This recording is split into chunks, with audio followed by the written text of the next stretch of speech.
Close your eyes for a minute, close your eyes for a second. I won't change my mind. Hi Posh fam, welcome back to What's Trending Now and What's Trending this week. Actually, this particular news story trended the whole of last week. I couldn't come on here to speak on it because I was like, I needed to just allow this digest, because I was contemplating sharing it or giving my opinion about it, given how sensitive of a story it is. We're going to get into that. First things first though, thank you so much for my newest subbies. Thank you for joining the Posh Fam train. Welcome on board. I've got a few videos lined up. I'm going to try and edit some of my videos, okay? I have been procrastinating. I don't know how much more I can keep on this procrastinating going or procrastination going, but I'm going to try. I will try. Anyway, what trended last week? It was the week of mugshots over there in America. From former President Trump's mugshots to a few of his cabinet members or election party people having their mugshot taken, to Erica Mena, the love and hip hop star, coming on, I think, with a few of her friends. It was mugshot con. Like, you know how you have these conferences? It was a mega mugshot conference. I'm not sure how and why it happened in 1 week, but it did. I guess the Florida county that had this particular Florida county had the most number of mugshots. I don't think I have a lot of the pictures, but the Trump's one was the funniest. He just had this funny smug look on his face.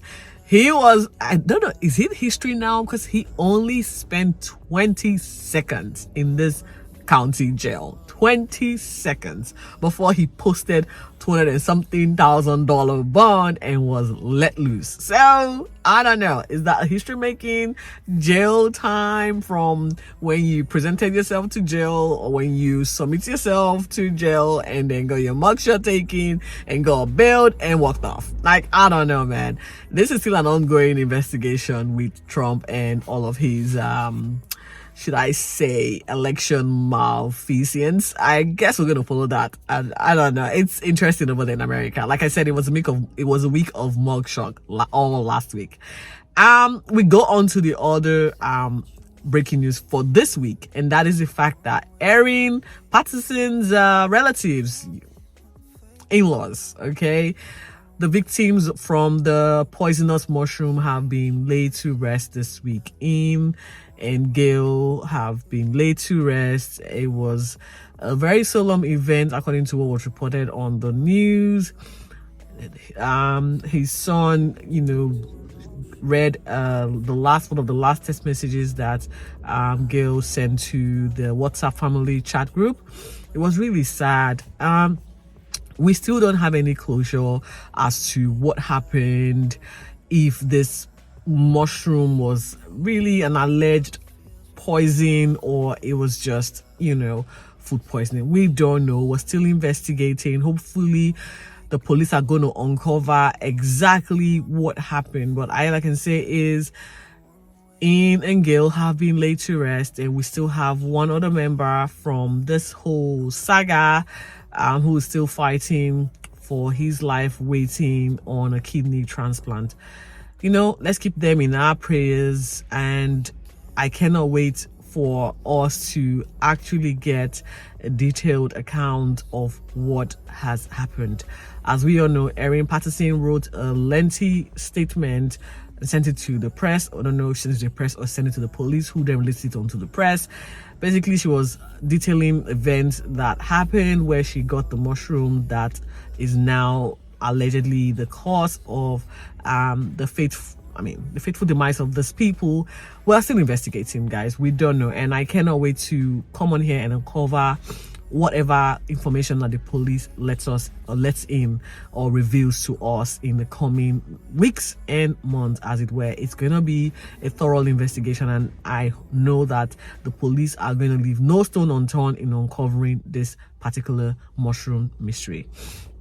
And now to this particular viral breaking story, and that is the fact that there was this British nurse of 33-year-old Lucy Letby, who is now dubbed as the baby serial killer nurse of the century now. She went on a 1-year killing spree, guys. She was employed in a hospital in, I think, Cheshire, one of the rich suburbs in Britain, where she committed this heinous act. She has now, because it's no longer alleged, she has now been sentenced for her to spend the rest of her miserable life in jail for the murder of 7 innocent babies and also attempted murder of 6 innocent babies who have now been left with life-altering injuries that they probably will not recover from as a result of this crazy nurse, Lucy Letby. I really don't have much to say about this particular story other than the fact that the hospital failed these babies, because there is no way that there wouldn't have been some suspicion. Like, I work in the healthcare sector, for crying out loud, and everybody is pretty much monitoring everybody's steps. Like, whatever you do, someone is watching you. And it doesn't take much for someone to speak up and say something about your behavior or the way you're managing things or the way you're doing things. And so for this lady to have gone on a killing spree for 1 year without going on notice speaks volume for me. Where are her colleagues? Didn't they notice a trend? Didn't they notice a pattern? I mean, the nurse unit manager, weren't she informed about a systemic pattern of deaths? Now, I mean, like, 1 baby, okay. 2 babies, by the 3rd baby now, eyes should be raised. Alarm bells should be ringing. Like, code red should be alerted. Like, something is not right here. I don't understand how this whole situation went for as long as it did, up until it was eventually deduced that this woman is guilty of killing these kids. I just think that the fact that she's now being sent to jail, good, thank God. However, the police should go back to the drawing books, and a few more people need to go to jail. A few more people from that hospital that worked during the time as Louis Letby should be going to jail. And I think that for you to walk around vulnerable people, you should, companies or employers should, as a matter of importance, carry out a psychology test on people. Like, you have to analyze people's psychology, and if they actually pass, that should raise another red flag, because you passing means you're too smart to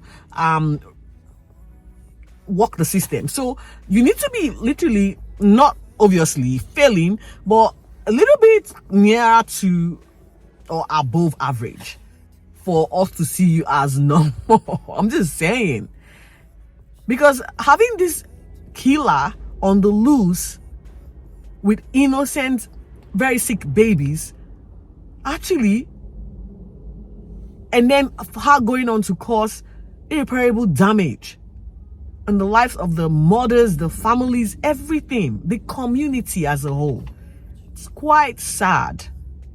And I am so glad that she is now where the sun doesn't shine, and she gets to spend her miserable life reflecting on her action.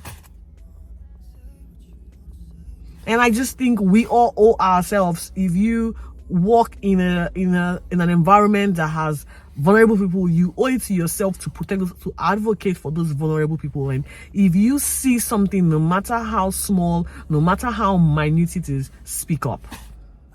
You may be saving a life. And with that said, guys, again, we owe it to ourselves to challenge ourselves to protect each other in our society. It's our job, it's our civic responsibility to protect yourself and to protect the next person around you. I don't care how hard it may seem, but that is humanity for you. We still are humans. We still have to look after each other.